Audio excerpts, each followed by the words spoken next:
Are we ready to vote? Councillor Perruzza to speak?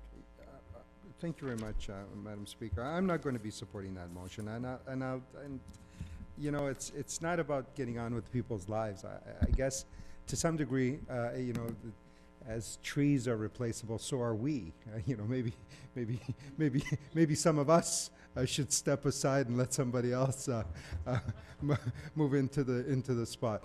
You know, the tree is here, and you know, we all have trees both on private properties or in and around our properties in public boulevards and so on. But we need to find you know, ways to protect them, and we just simply can't knuckle under every time somebody wants to do something and comes forward and says, "Oh, look, you know, this is like it's one silly little tree. It's in my way."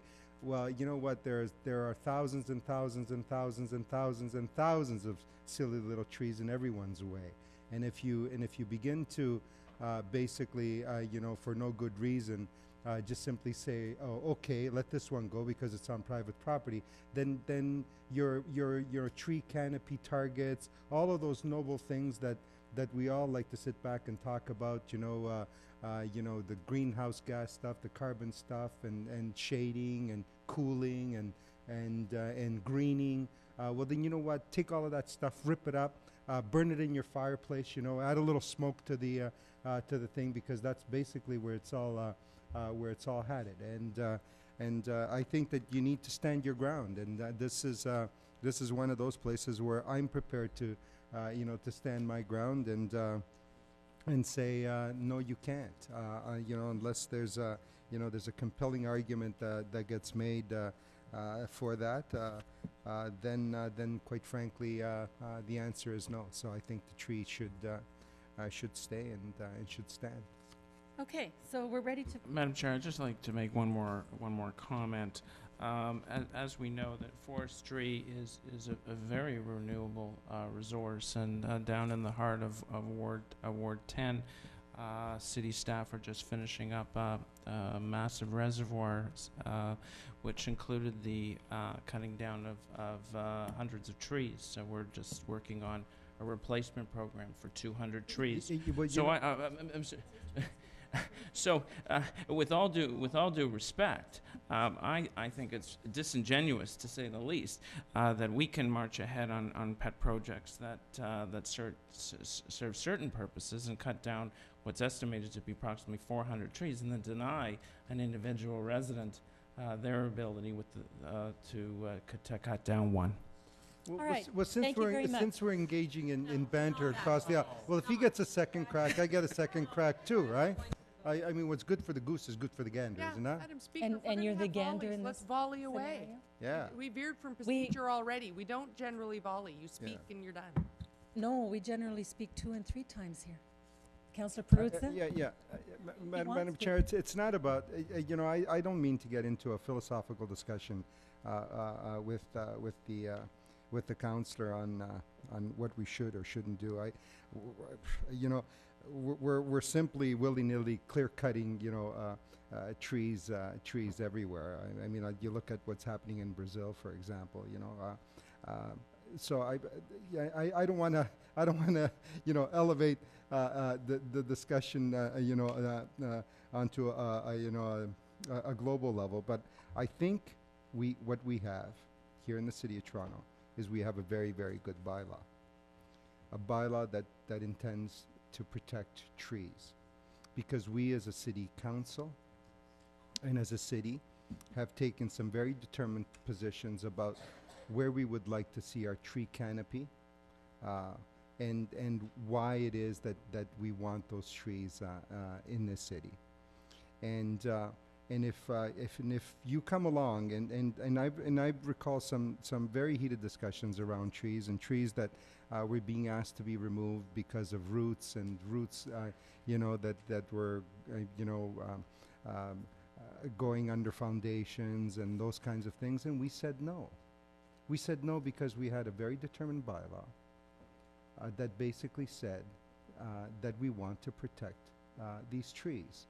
And if it is the will of the new council to basically do away with those targets and do away with those rules and those bylaws, then don't do this. Don't start this this slippery slope one at a time, where you just simply, take chainsaws to the thing. Bring forward the bylaw, bring it back, and let's alter that.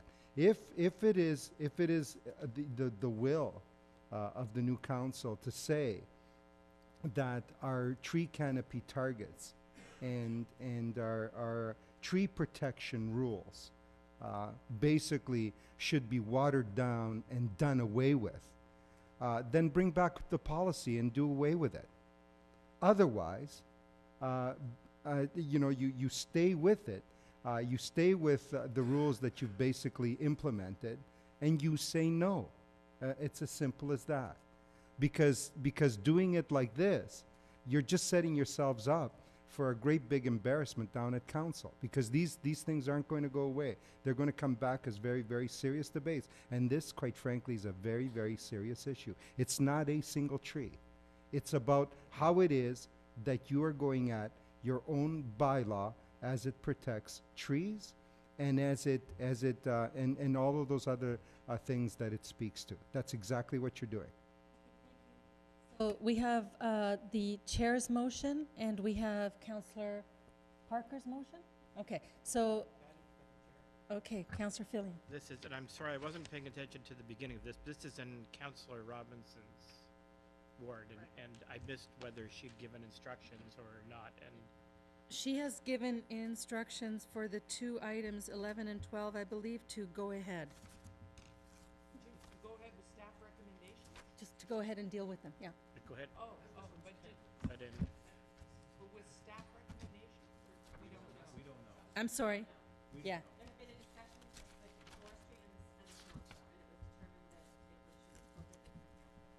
Yeah.